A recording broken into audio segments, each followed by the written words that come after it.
Bem, acho que já deu tempo, vamos iniciar então. Boa noite a todos. Estamos iniciando hoje a terceira semana de arbitragem, realizada pelo NEA em parceria com a Canorte. O evento inaugural de hoje, nós vamos tratar sobre a ação anulatória de sentença arbitral. Meu nome é Gabriela Muniz, sou membro do NEA, serei a mediadora do evento de hoje.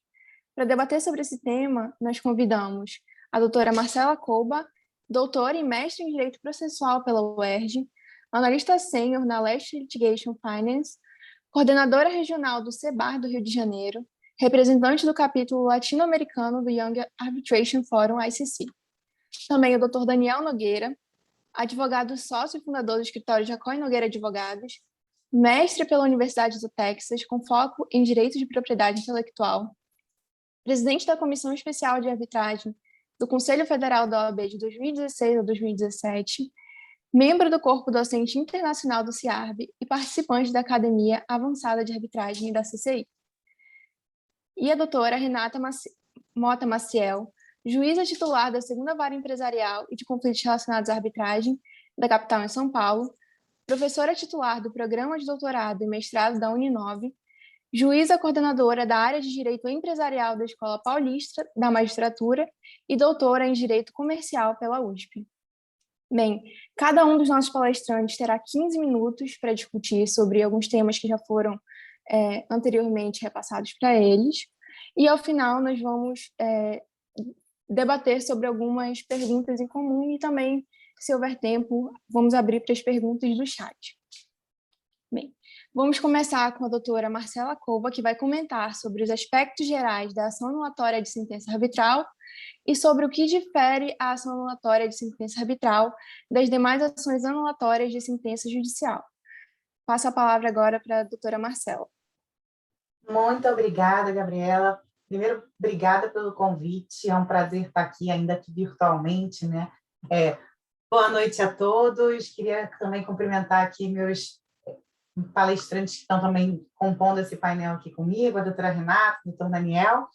E a ação anulatória é um tema que é muito caro para mim, e, na verdade, a ação anulatória ela acaba sendo um mal necessário, né? Eu digo um mal necessário porque ela, do ponto de vista da arbitragem, acaba sendo talvez um dos piores cenários possíveis para o próprio jurisdicionado.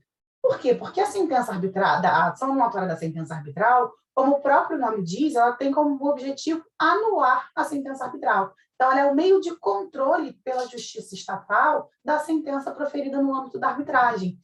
E o que a gente tem como foco principal aqui quando a gente fala da ação anulatória da sentença arbitral?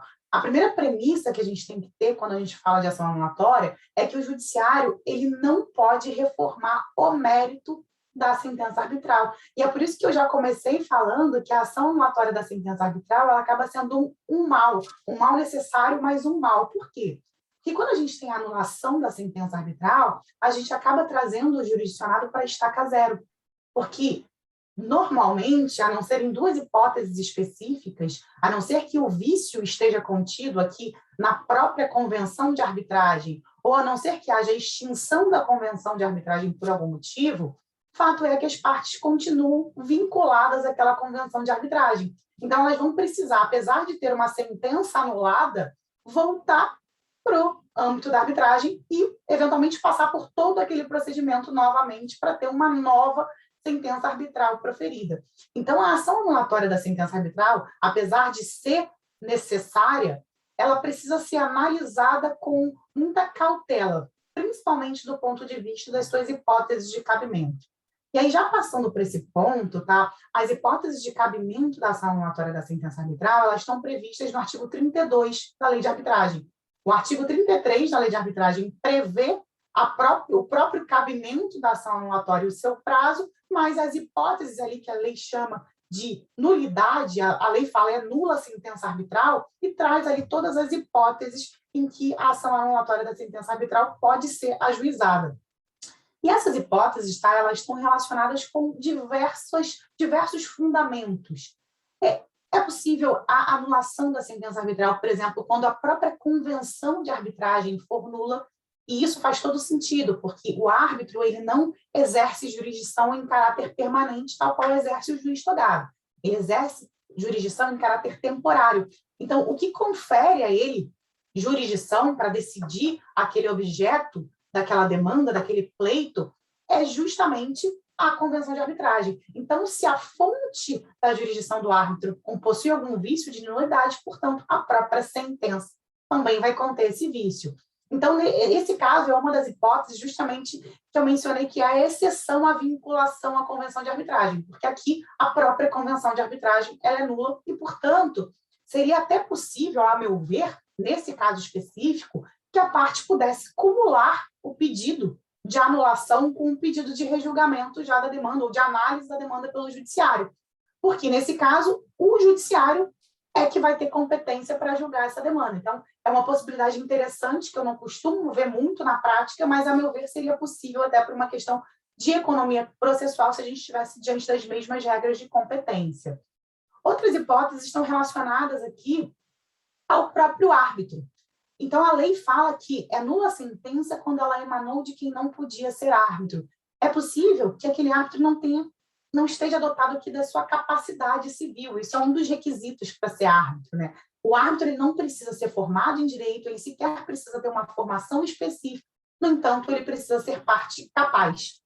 E mais, é possível que o árbitro esteja em alguma situação ali de suspeição e impedimento, que haja um conflito de interesses e ainda assim ele decidiu essa demanda. Isso também se inclui nessa possibilidade aqui do dispositivo do artigo 32, inciso 2. É preciso também que a sentença arbitral contenha todos os requisitos previstos no artigo 26 da Lei de Arbitragem.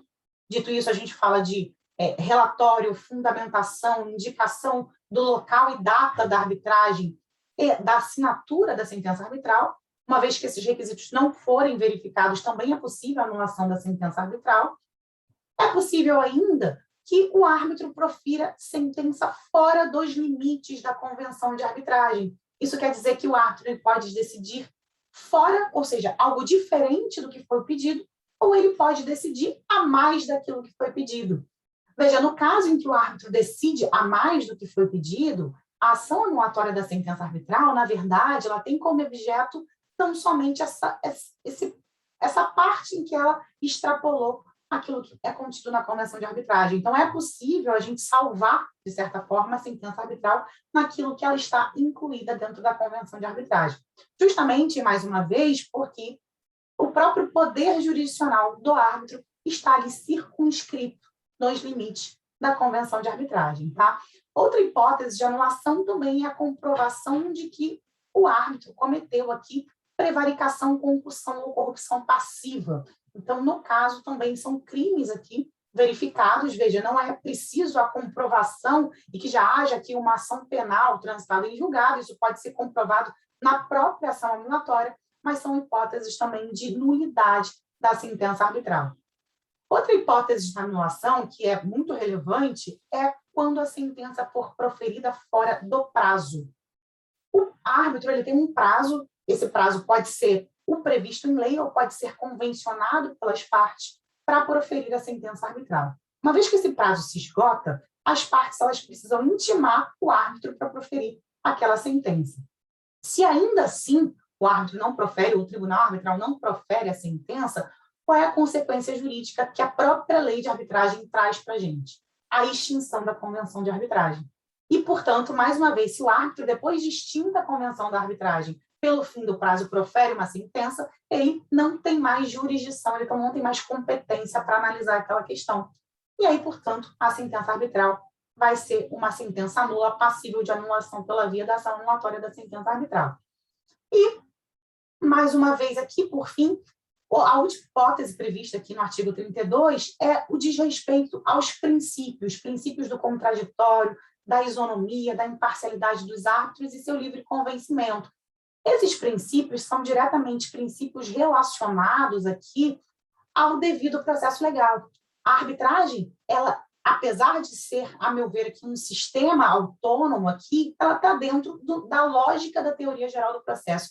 A arbitragem é processo e, portanto, ela precisa respeitar os princípios caros ao processo e ao devido processo legal. Então, essas são as hipóteses que o artigo 32 da Lei da Arbitragem traz para a gente. Eu sequer vou invadir aqui a seara do professor Daniel para discutir se essas hipóteses são taxativas ou não. A única questão que eu queria colocar para provocação e até eventual debate é que, sem entrar na questão da taxatividade, será que eu poderia ter aqui uma convenção processual das partes para ampliar, incluir alguma hipótese de nulidade não prevista em lei, ou então retirar alguma hipótese de nulidade prevista em lei, ou seja, renunciar a alguma das hipóteses específicas? Já antecipo aqui que vai depender muito do que se está trazendo, tá? A meu ver, não seria possível criar uma nulidade, mas talvez seria possível criar uma presunção de nulidade. Por exemplo, vamos supor que não haja uma revelação específica com relação a um fato que as partes consideram que necessariamente vai gerar um conflito de interesses.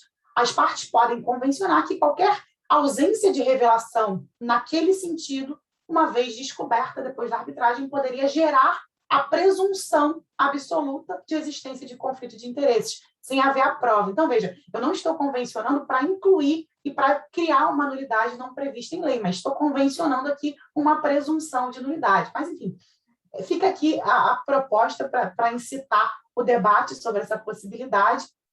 E aí, passando um pouco para o procedimento da ação anulatória, falando ainda dos aspectos gerais, uma questão relevante também diz respeito à competência para o ajuizamento da ação anulatória, tá? Por quê? Porque há uma discussão doutrinária sobre se a competência seria a sede da arbitragem ou se a gente seguiria as regras de competência previstas no Código de Processo Civil. A meu ver, quem advoga pela competência sendo a sede da arbitragem fala que seria um foro mais conveniente, já que a arbitragem já se passou ali naquele local. Então, haveria aqui uma conveniência maior para a tramitação no mesmo local da sede, no local onde a arbitragem tramitou, onde o procedimento ocorreu. Mas, por outro lado, gente, apesar do Código de Processo Civil, na minha opinião, não se aplicar à arbitragem, a partir do momento que você judicializa um procedimento para buscar a anulação da sentença arbitral, você está diante de um procedimento judicial. E, portanto, sendo um procedimento judicial, é preciso, a meu ver, observar as regras de competência do Código de Processo Civil. Tá? Então, a meu ver, a regra geral impõe que as regras de competência do Código de Processo Civil se apliquem. Mas, justamente para compatibilizar com aquela ideia aqui de que talvez o local onde correu a arbitragem seja um foro mais conveniente, nada impede que no próprio contrato, que há a cláusula compromissória, a parte insira também uma cláusula de eleição de foro para eventuais demandas judiciais correlatas à arbitragem, incluindo-se aí a ação anulatória. E veja, a utilidade da cláusula da eleição de foro é justamente trazer aqui afastar qualquer discussão sobre qual seria o foro competente. A princípio, essas cláusulas poderiam parecer até contraditórias. Olha, como é que eu vou incluir uma cláusula de eleição de foro se eu já tenho uma cláusula compromissória? As duas são cláusulas que dizem respeito aqui ao foro específico. Mas, na verdade, essa contradição é apenas aparente. Inclusive, o STJ já decidiu que não há nenhuma contradição, muito pelo contrário, essas cláusulas elas conversam muito bem, justamente para que o foro judicial, de demandas judiciais correlatas à arbitragem, seja aquele foro ali escolhido pelas partes, tá? O prazo para o ajuizamento da sentença da ação anulatória da sentença arbitral é um prazo de 90 dias. A doutrina já sedimentou o entendimento que esse prazo ele tem natureza decadencial, então as partes precisam ajuizar a ação anulatória no prazo de 90 dias, sob pena de perder efetivamente o direito ao ajuizamento da sentença arbitral. E aí, dito isso, há uma questão interessante com relação à ação anulatória que diz respeito à possibilidade de cumulação desse pedido de anulação da sentença arbitral, fundado nas hipóteses do artigo 32, no momento em que a parte apresenta a impugnação ao cumprimento da sentença arbitral. E aí, voltando aqui à questão do prazo, como fica esse prazo? Já que a impugnação à sentença arbitral, o momento hábil pode surgir muito depois dos 90 dias para o ajuizamento da ação anulatória. Nesse caso, o STJ já afirmou o entendimento no sentido de que essa acumulação prevista no artigo 33, parágrafo 3º da lei de arbitragem, ou seja, eu trazer os fundamentos do artigo 32 na via da impugnação ao cumprimento de sentença, só vai ser possível desde que respeitado o prazo de 90 dias previsto na lei de arbitragem para o ajuizamento da ação anulatória da sentença arbitral. Tá? Bom, com relação ao procedimento da sentença arbitral, é um procedimento que segue as regras aqui do procedimento comum previsto no Código de Processo Civil. Então, não há nenhuma especificidade, nenhuma questão especial, não é um procedimento especial para a ação anulatória da sentença arbitral. A gente vai seguir o rito comum, antigamente chamado de rito ordinário, mas que hoje em dia o Código de Processo Civil chama de procedimento comum. Então, a gente vai ter aqui a contestação, a gente vai ter a possibilidade de amplíssima defesa e de produção probatória extensa. Então, todos os meios de prova vão ser admitidos aqui na ação anulatória da sentença arbitral e, no final do dia, a gente vai ter aqui uma sentença, seja confirmando a sentença arbitral, seja anulando essa sentença arbitral com a possibilidade de todos os recursos previstos no Código de Processo Civil. Tá? Bom, e por fim, deram para a gente a árdua tarefa de falar num prazo super exíguo sobre vários aspectos super interessantes da ação anulatória. Mas eu queria já passar para a última pergunta, para a segunda pergunta, que foi: o que difere a ação anulatória da sentença arbitral das demais ações anulatórias aqui de sentença judicial de uma forma geral, tá? Bom, na verdade, a principal diferença entre a ação anulatória da sentença judicial, em geral, e a ação anulatória da sentença arbitral, a meu ver, está na impossibilidade de revisão do próprio mérito da ação anulatória. Via de regra, no judiciário, e até por uma questão de competência, quando há a possibilidade aqui de anulação de um provimento judicial, de uma sentença judicial, é possível que o juiz, desde logo, passe aqui ao seu mérito para revisar o seu mérito, sendo esse que parte do pedido da parte. Na ação anulatória da sentença arbitral, não é possível, em hipótese alguma, que o juiz avance ao mérito. Em hipótese alguma, retiro o que eu disse, em hipótese alguma talvez seja excessivo, porque eu até no começo da minha fala falei que quando o fundamento da ação anulatória seja a própria nulidade da convenção de arbitragem, aí talvez me parece que a parte possa sim cumular esse pedido com um pedido de já análise do mérito da demanda. Mas essa seria uma hipótese excepcional e justamente porque ela atinge a própria convenção de arbitragem. Não sendo essa a hipótese, sendo a convenção de arbitragem inválida, o judiciário não pode, em hipótese alguma, nesses termos, entrar dentro do mérito da sentença arbitral. Então, é preciso que haja o retorno aqui para a arbitragem para que nova sentença arbitral seja proferida. Tá? E ainda com relação a essas diferenças aqui entre a anulação da sentença arbitral e a anulação da sentença judicial, outra questão muito relevante é a questão das hipóteses de cabimento. Eu passei aqui com vocês por todas as hipóteses do artigo 32 e essas hipóteses aqui são limitadas. A gente só pode requerer a anulação da sentença arbitral desde que estivermos diante de uma das hipóteses do artigo 32 da Lei de Arbitragem. E, na verdade, esse me parece até um gancho muito relevante, né, para a gente fazer uma pausa e eu encerrar a minha fala, porque é justamente sobre isso que o professor Daniel vai falar. Eu acabei de trazer, bom, a gente precisa se focar nas hipóteses do artigo 32, essas hipóteses são as únicas ali previstas para anulação da sentença arbitral. Mas será que é isso mesmo? E aí eu deixo aqui no ar, passo de novo a palavra para a Gabriela, justamente para a gente conseguir avançar aqui nesse debate. Muito obrigada, doutora Marcela. Bem, então passando para o nosso próximo palestrante, o doutor Daniel Nogueira, que vai comentar se as hipóteses do artigo 32 da Lei de Arbitragem seriam ou não taxativas e sobre os limites da alegação de violação à ordem pública para anulação de sentença arbitral. Doutor Daniel, com a palavra. Obrigado. Antes de começar, quero agradecer ao NEA pelo convite e por preservar a cota de gênero me convidando, né, porque a gente sabe que é a única razão pela qual eu estou nesta mesa. Agradeço a doutora Marcela pela apresentação que já fez e aproveito para continuar. Depois, se nas perguntas, talvez eu provoque a doutora Marcela com algumas perguntas aqui que me surgiram. Mas, enfim, A doutora Marcela acabou de explicar para a gente que as hipóteses de nulidade da sentença arbitral previstas no artigo 32 da Lei de Arbitragem são for nula a convenção de arbitragem, mandou de quem não podia ser árbitro, não contiver os requisitos lá de relatório, fundamentação, parte positiva, assinatura, for proferida fora dos limites da convenção, ou proferida por prevaricação ou corrupção, proferida fora do prazo, ou de respeitar o princípio contraditório, igualdade das partes, imparcialidade do árbitro de convencimento. E a pergunta que vem, só são essas as hipóteses? Existem outras hipóteses, outras violações, inclusive violações de natureza procedimental, que não estão expressamente ditas neste rol do artigo 32, que as partes podem eventualmente evocar para discutir, para desconstituir, na verdade, apesar da lei falar de declaratória de imunidade, desconstituir a sentença arbitral mediante um processo judicial.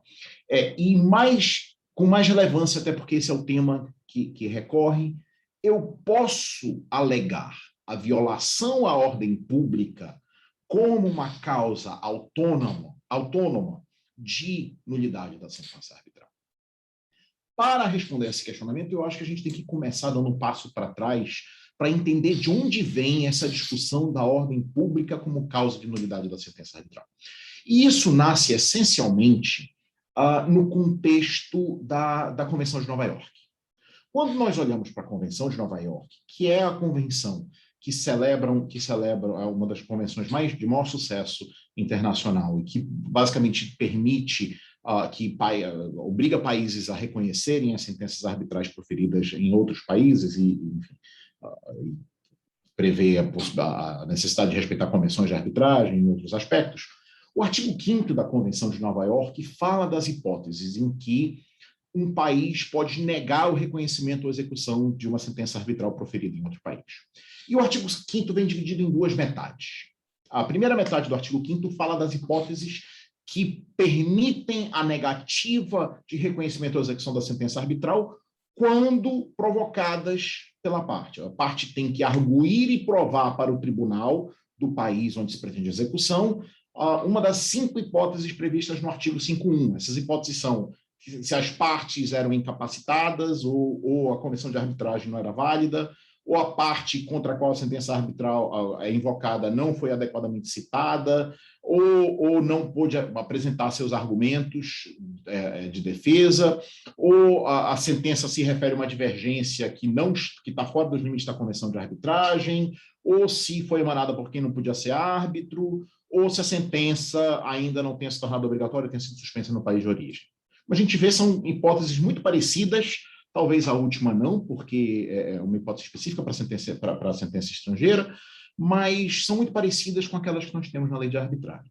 Só que aí a Convenção de Nova York tem uma segunda parte, que diz o seguinte, no artigo 5.2, que o reconhecimento e execução da sentença arbitral podem ser negadas de ofício pelo país em que se busca o reconhecimento da execução dessa sentença em duas hipóteses.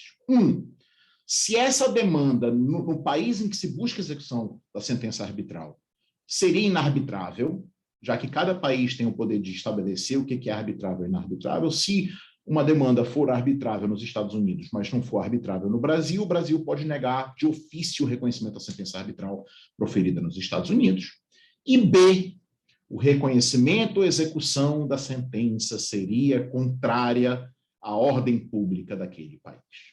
Então, nós temos, pela Convenção de Nova York, uma hipótese expressa de denegação de execução ou reconhecimento da sentença arbitral por conta de violação da ordem pública.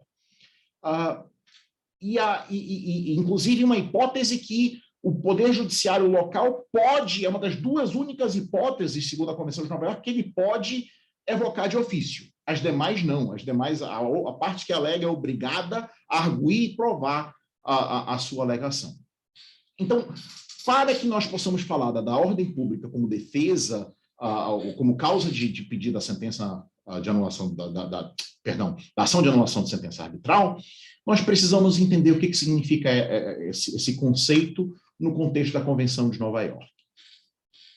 E a maior parte da doutrina arbitralista defende que a convenção, na verdade, deixa eu corrigir, a doutrina arbitralista defende que a ordem pública prevista no artigo 5.2b da Convenção de Nova York não é a ordem pública doméstica do país em sentido estrito. Pelo contrário, a doutrina defende que as questões que justificam a aplicação desse dispositivo da Convenção de Nova York são limitadas ao que eles chamam de questões de ordem pública internacional. E o que é reconhecido como ordem pública internacional? Eles dizem que as hipóteses têm que estar confinadas às violações de concepções verdadeiramente fundamentais do ordenamento jurídico do país em questão.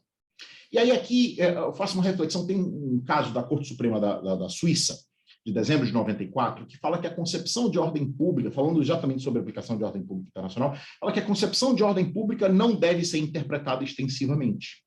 Então, mesmo sob esse enfoque da ordem pública internacional pura, se há dúvida que um determinado aspecto viola a ordem pública internacional, então certamente a ordem pública não foi violada. Porque quando ela está violada, não há dúvida de que a contrariedade a aspectos fundamentais do sistema jurídico não são questões difíceis. E aí vem o professor Gaillard e ele expande isso e fala que, na verdade, não é só a ordem pública internacional para aplicar a Convenção de Nova York. É a ordem pública verdadeiramente internacional, ele qualifica isso. Aí a gente tem um report do ILA que tenta definir isso, que diz que ordem pública verdadeiramente internacional são regras fundamentais de direito natural, princípios universais de justiça, direito cogente do direito internacional público e princípios gerais de moralidade aceitas pelas grandes nações civilizadas do mundo. Outro doutrinador define isso como valores fundamentais e padrões éticos basilares e o contínuo consenso moral da comunidade internacional de negócios. Independente da linha que se adote, o que os arbitralistas pretendem no contexto da Convenção de Nova York é que esse conceito de ordem pública tem uma definição restritiva. Não é qualquer coisa que viola a ordem pública, são aquelas questões que verdadeira e fundamentalmente violam o senso de justiça natural que justificam a negativa pelo ciclo. Obviamente, nem todos os países pensam dessa forma.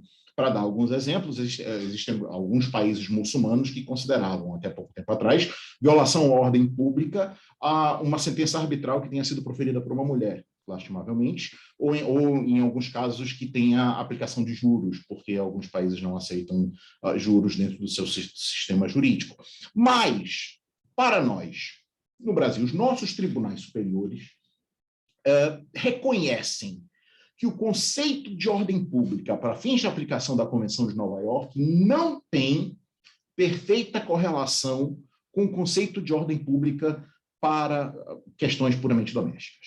Por que eu digo isso? Eu tenho alguns precedentes. Por exemplo, quando o STF ainda homologava sentenças estrangeiras, eu tenho a sentença estrangeira 3397, que é uma homologação de uma sentença homologatória inglesa, porque na Inglaterra você precisa homologar a sentença, mas de uma sentença que era não fundamentada. E uma decisão judicial, uma decisão não fundamentada, para nós, no nosso sistema interno, é uma violação à ordem pública. Nós não podemos ter decisões não fundamentadas. Na arbitragem internacional, em alguns contextos, isso é relativamente comum, que se tenham decisões, até para não ter o gasto com os árbitros, para que expressem as suas razões, de simplesmente ter a decisão, a parte dispositiva da decisão que constitui a sentença arbitral. Essa mesma decisão, que internamente seria reconhecida como uma violação à ordem pública, o Supremo Tribunal Federal, quando ainda fazia homologação de sentença estrangeira, entendeu que não. Isso não é algo que viola a ordem pública e permitiu que essa sentença fosse internalizada através de processo de homologação. O STJ, já um pouco mais recentemente, com a sentença estrangeira contestada 4024, diz que a decisão que determina a condenação em juros compostos não ofende a ordem pública. E por aí vai. E nós temos vários processos em que essa discussão aparece e o STJ tem um entendimento de que a ordem pública nacional, a ordem pública interna e a ordem pública internacional para fins de homologação não são perfeitos correlatos. Não podia deixar de citar aqui, obviamente, o caso da Bengoa, Para quem não conhece, a sentença estrangeira 9412, que é o caso da Bengoa, é um caso interessante. É uma sentença arbitral norte-americana que foi objeto de uma ação anulatória nos Estados Unidos, discutindo uma eventual parcialidade do árbitro. Essa sentença foi julgada improcedente, essa anulatória nos Estados Unidos foi julgada improcedente e se buscou a homologação da sentença arbitral estrangeira. O Superior Tribunal de Justiça, aqui, recusou a homologação, sob o argumento de que viola a ordem pública nacional ter um julgador que não é parcial. E aqui eu quero fazer uma reflexão.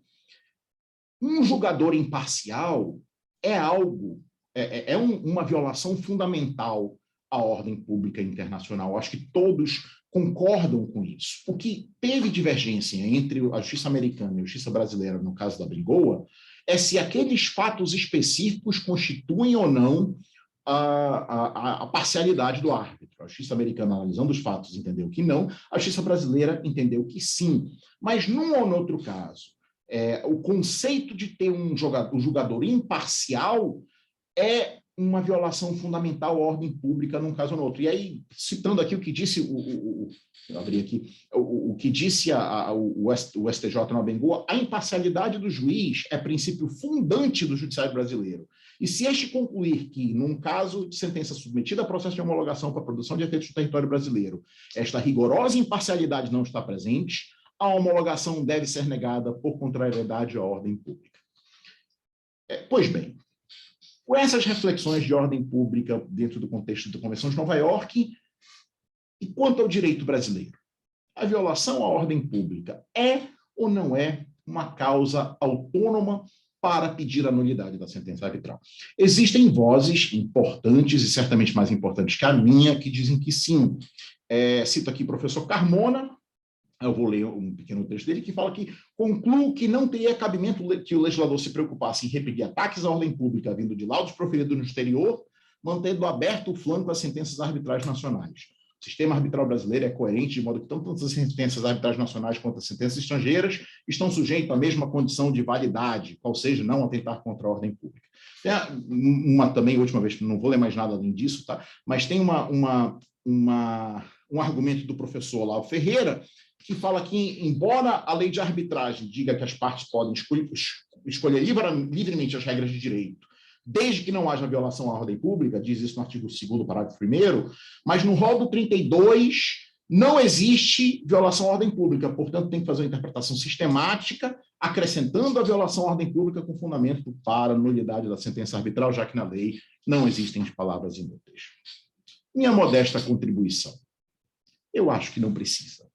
Não é que eu não estou dizendo que a violação à ordem pública é incognoscível pelo Poder Judiciário. Eu acho que nós não precisamos de uma causa autônoma fora daquelas previstas na lei para reconhecer uma eventual violação à ordem pública. Por quê?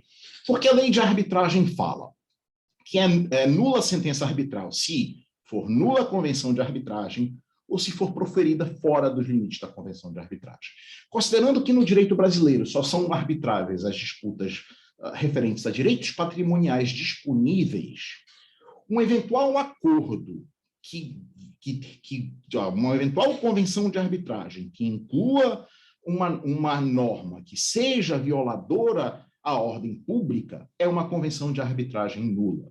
Por outro modo, se a convenção de arbitragem é válida e há uma sentença que é para arbitrar a demanda, e há uma sentença arbitral que, na sua extensão, finda violando a ordem pública na ponta, essa violação à ordem pública está fora dos limites da convenção de arbitragem, porque as partes não podem concordar com a violação à ordem pública. Portanto, não acho que nós precisamos aqui fabricar um inciso que não existe.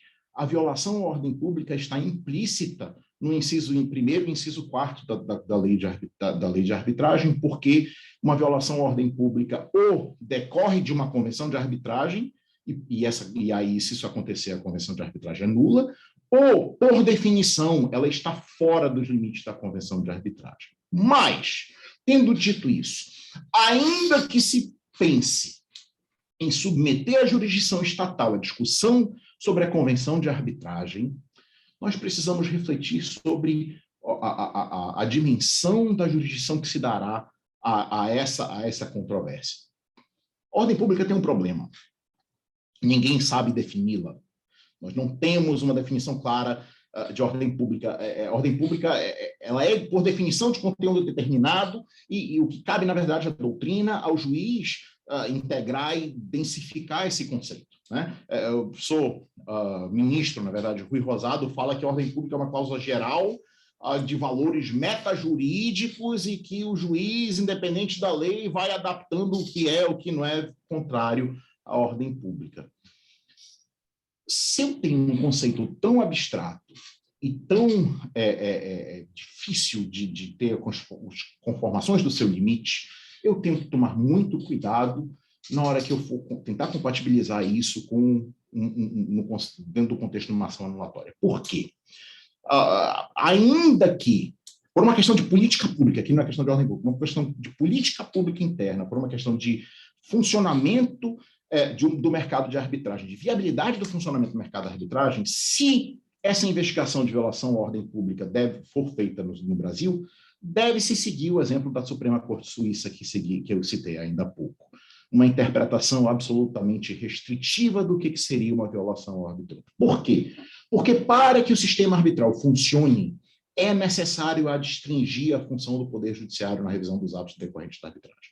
E é por isso, por exemplo, que a gente, no Brasil, por política pública, adota o princípio da competência, que a Convenção de Nova York nem obriga a gente a adotar, mas nós adotamos. Por quê? Porque se não existisse o princípio da competência, nós teríamos liminar para ficar suspendendo a arbitragem a cada arbitragem que se iniciaria e nós teríamos processos paralelos na arbitragem no Poder Judiciário e as arbitragens não conseguiriam se desenvolver. É por isso que os árbitros precisam ser soberanos quanto à análise do mérito da sentença arbitral, como a doutora Marcela falou, eles que têm que ter a possibilidade de decidir e o juiz pode olhar para a decisão, discordar da decisão, achar que aplicou direito, achar que aplicou os fatos de forma errada, mas não pode interferir no fato de que os árbitros erraram. E é por isso que a investigação, a violação da ordem pública no contexto de uma ação anulatória tem que ser tomada com grano salles. Nós não podemos usar essa porta que, por ser amorfa, tem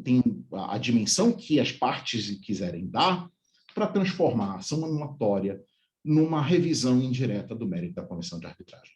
O preço da eficiência do sistema arbitral, preço esse que as partes aceitam, é o risco de existirem decisões erradas, tanto com relação aos fatos, quanto na aplicação do direito.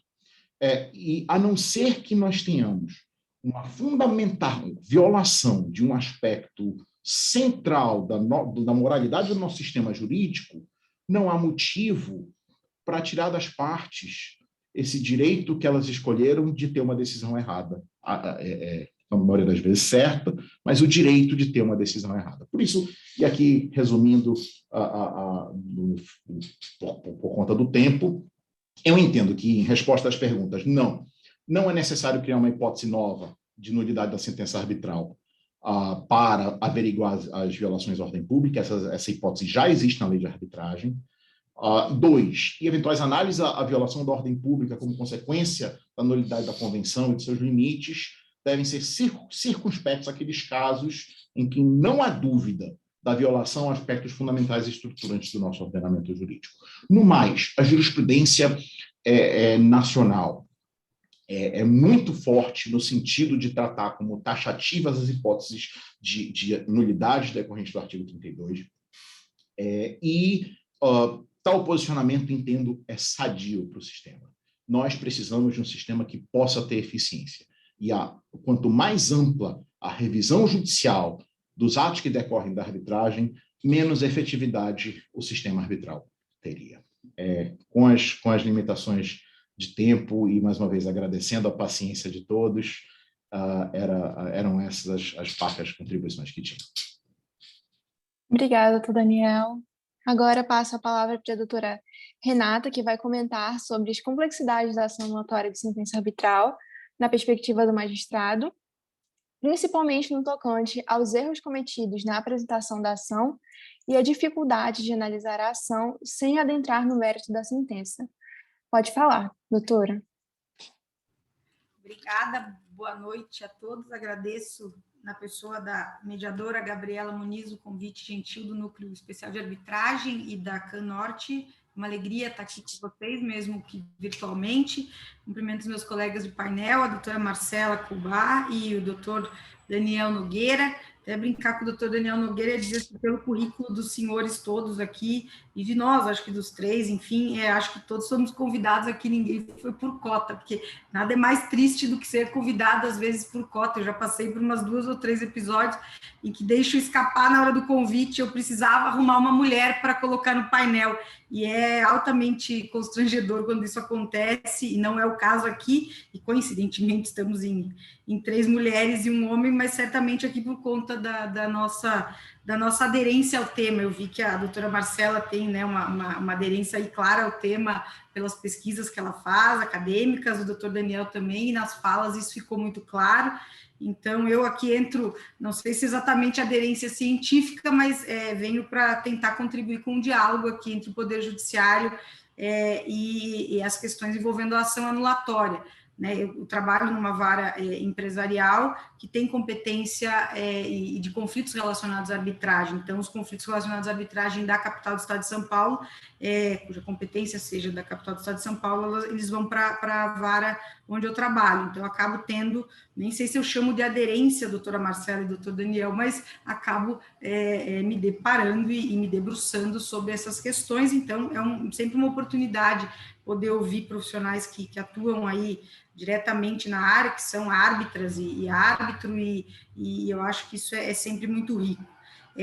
A Gabriela me propôs aqui algumas questões, né, Gabriela? E eu vou me focar aqui exatamente em algumas palavras das questões para tentar abordar aqui, né? Primeiro, assim, quais são os erros mais frequentes cometidos pelos advogados na apresentação de uma ação anulatória de sentença arbitral?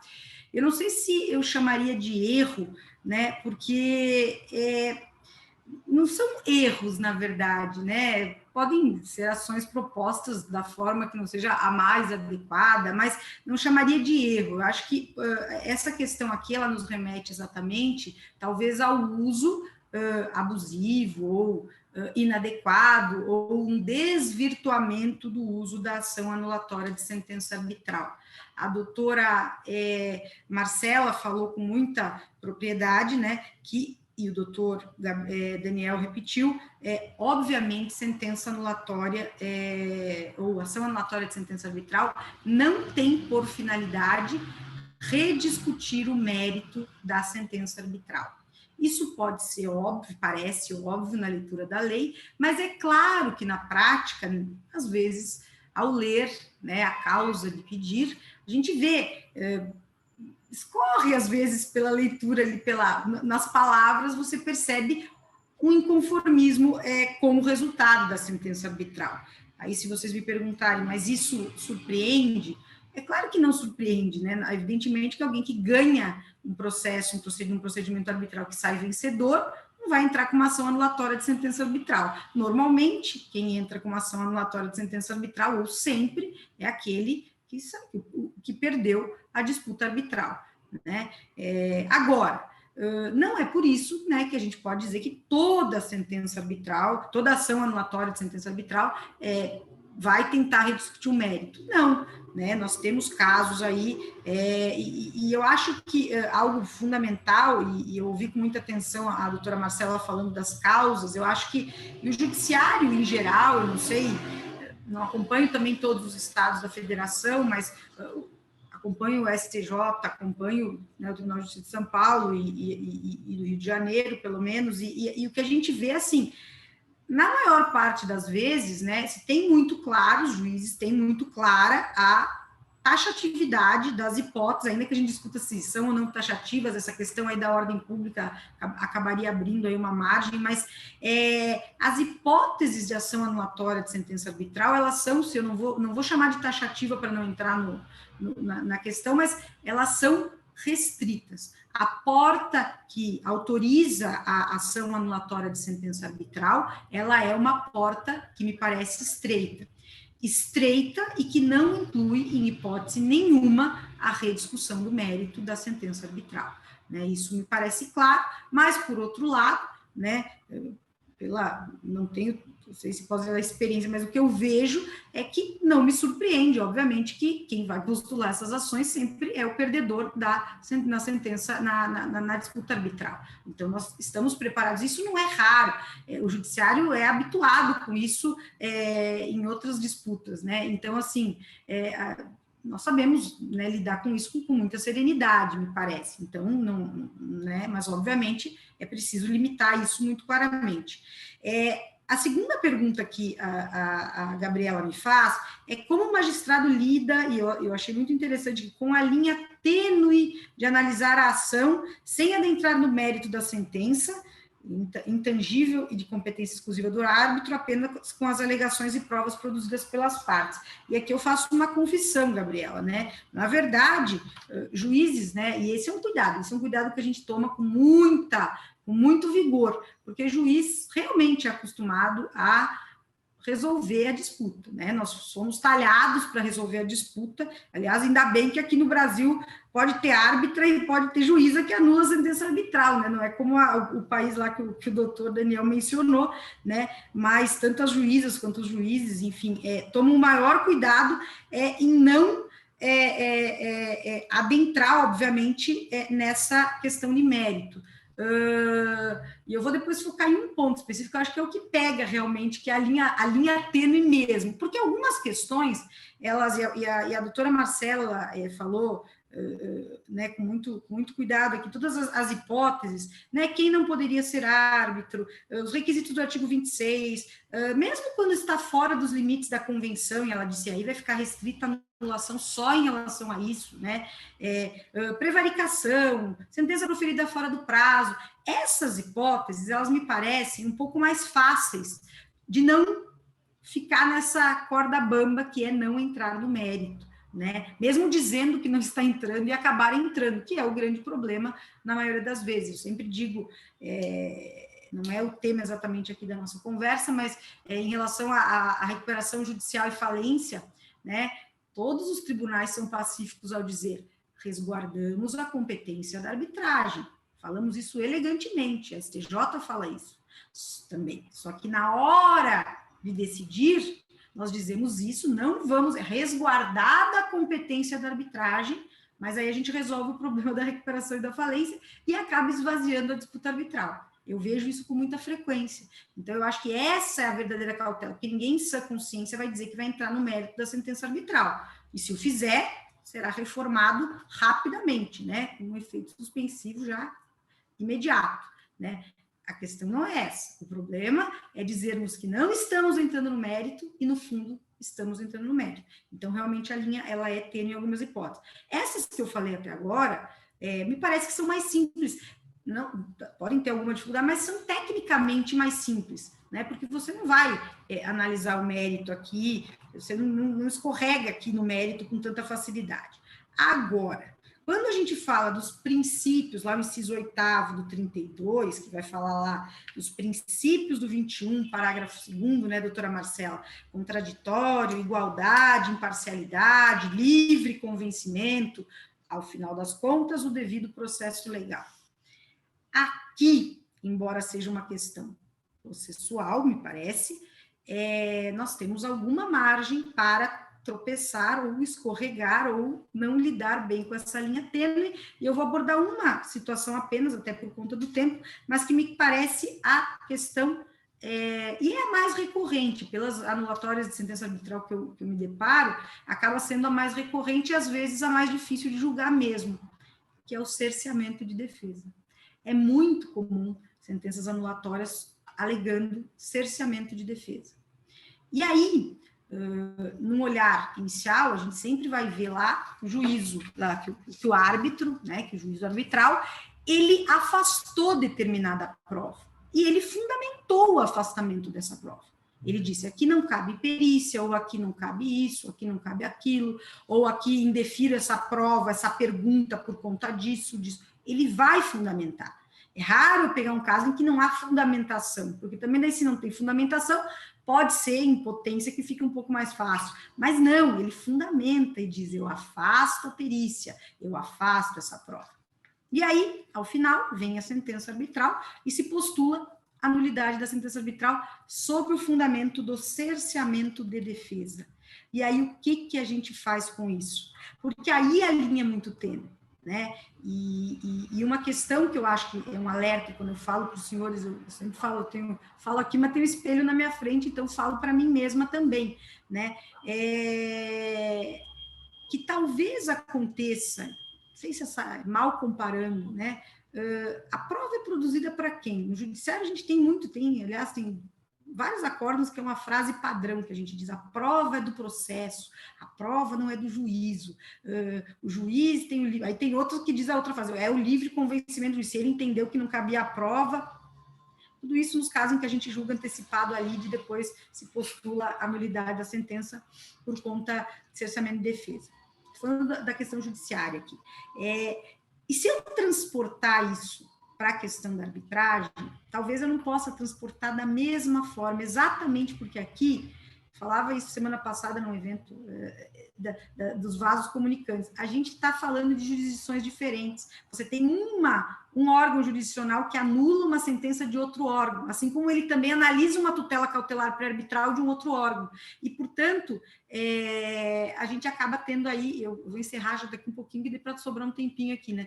Mas a gente acaba tendo essa diferença de jurisdição. Então, me parece que no caso de cerceamento de defesa, o juiz vai ter que ser o mais objetivo possível, não que ele não possa anular por cerceamento de defesa, nos casos em que houve cerceamento de defesa, ainda que eventualmente o árbitro tenha dito, né, que não, aqui indefiro a prova, certo? Mas o cuidado que ele vai ter que tomar é porque ele não pode se miscuir no mérito. Então, ele vai ter que analisar aquilo de uma forma, e que não é simples mesmo, hermética, dizendo, em casos como este, né, para produzir essa prova, por exemplo, aí é preciso produzir essa prova para se chegar no convencimento, seja ele qual for, né? Mas eu confesso a vocês, me parece o caso mais delicado, né? Então fica realmente muito complicado. E aí, por fim, se o magistrado não pode apreciar o mérito, mas somente decretar a nulidade, como ele lida com a possibilidade de praticar uma medida anti-arbitragem, né?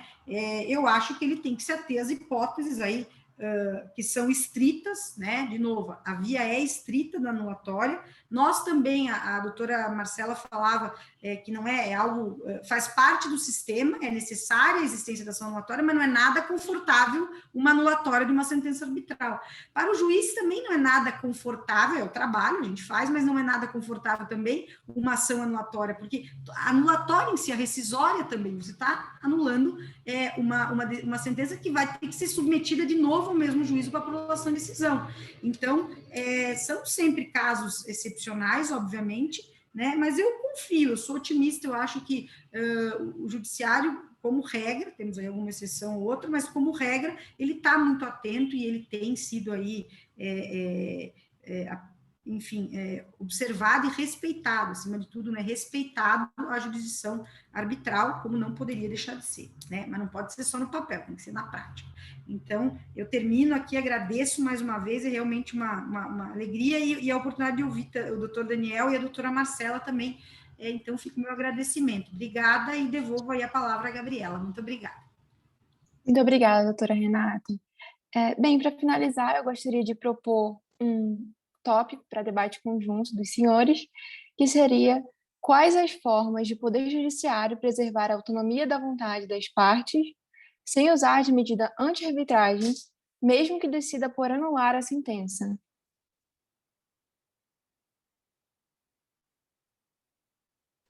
Bom, não sei se vamos manter a ordem aqui, mas eu posso começar. Bom, me parece que toda a experiência da doutora Renata sempre contribui muito com o debate, né? Porque a gente pode ter uma perspectiva do próprio judiciário de como ele vem atuando. E para manter aqui a autonomia da vontade das partes, realmente me parece que a análise da convenção de arbitragem, porque o que costuma acontecer é a partir para o judiciário e falar, olha, essa convenção de arbitragem é nula ou eu não estou vinculado à convenção de arbitragem. Isso com a Fazenda Pública tem acontecido muito agora, ou então em demandas aqui que é uma cláusula compromissória estatutária. E me parece que essa análise prima facie ela deve ser muito pró-arbitragem, muito, a não ser que haja um fundamento muito claro, muito notório para justificar que a parte não está vinculada ou para justificar que aquela convenção de arbitragem é nula. O princípio da competência é competência, né? Ele traz exatamente isso. O árbitro deve decidir primeiro sobre a sua própria competência. Então, deixa o árbitro decidir. Depois, o judiciário, eventualmente, pega essa demanda caso o tribunal entenda que ele não é competente. Então, vamos deixar primeiro o árbitro decidir. Então, a valorização, principalmente aqui do aspecto negativo da competência, eu acho que é um fator muito importante. E aí, o final da pergunta é, mesmo que ele decida por anular a sentença, vamos deixar isso para depois, deixa o árbitro proferir a sentença e depois eu analiso o eventual ação anulatória. Se eu puder adicionar isso, assim, que a gente vê na jurisprudência, os casos em que o STJ recentemente temperou um pouquinho a competência, não se aplica de forma absoluta, mas temperou para dizer que são aqueles casos em primo ictu oculi a nulidade da sentença arbitral. E basicamente todos os casos que a gente encontra ou são casos de direito consumidor e que você está tentando compelir o consumidor a participar do procedimento arbitral, ou normalmente franquia, porque é contrato de adesão sem a cláusula estar negritada ou sem termo em apartado. Existem outros casos que são também complicados, mas que até recentemente o STJ reforçou. Existe um caso específico em que há na arbitragem tenta incluir um não signatário à convenção, tentando, assim, fazendo uma construção de que houve fraude à pessoa jurídica, enfim.